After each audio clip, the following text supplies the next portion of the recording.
The gap fill trade presents almost every day. I'm going to break down my entry criteria for this system. So what we're looking at here is the ES chart. On the left side, we have the 1 hour, and on the right side, we have the 1 minute. So I use these two in tandem together to create a story. So if we look to the left, we have the last FOMC reaction on December 18th. We back tested that level we rejected, and then we continue lower. Now we set a low that was at the same support level as last time, and we rallied from it. Now, what we're looking at is this day here.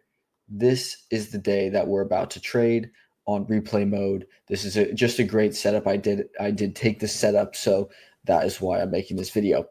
Now, what we're looking at here is the open. If you turn this to regular trading hours, you will not see the overnight session, and you will just see the New York stock market hours. And what I do is I just go to the measurement tool and I measure to where the gap is needing to be filled. So I use an indicator. It's by Edgeful. There you go, Edgeful gap fill by session. And you can get all these indicators for free if you sign up for their platform. So what we could do is we could measure by size. This is my favorite way to trade the gap. We know that this is 0.33% or 20 points. We go to Edgeful and we go to gap fill by size. You could do by a whole different type of criteria. I choose by size, and then you click by size. So it was 0.33%. So that falls into this category. And that would be, we fill it 70% of the time. Now, or actually, this is a gap down. So no, this is a gap up 70% of the time. Either way, it's the same. So now let's just play it as if we were watching the live market on the 1 minute chart. So there's going to be, so the blue line is the New York VWAP, and this is just a part of the Edgeful indicator. However, I normally turn that off after I get the original, after I get the thing.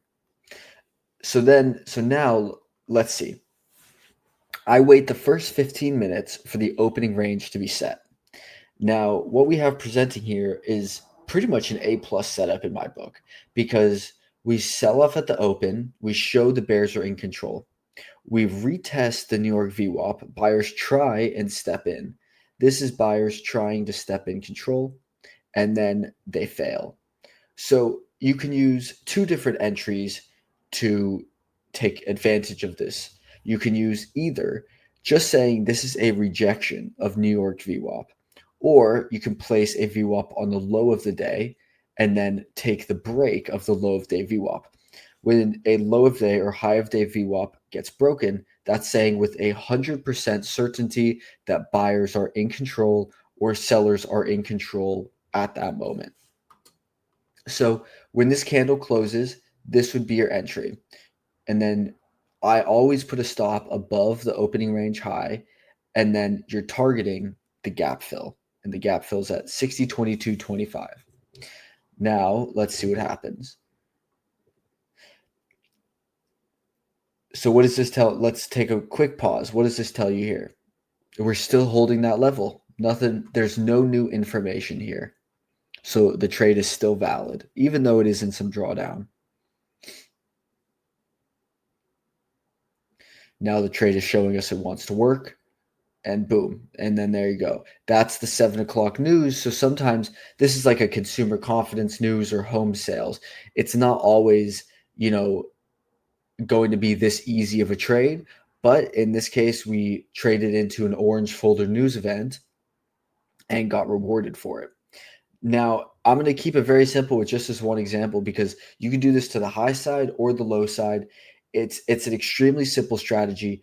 And I will just say, so once we get to see, so now when it's a larger gap like this, I'm now going to be trading against the gap fill stat. So you can use this to find both longs and shorts. And especially, when we have a really big gap like this, now we know a gap down 50% of the time it's going to be filled, 50% of the time it's not going to be filled. So yeah, let me know what other things you want to know about my strategy and how I use Edgeful.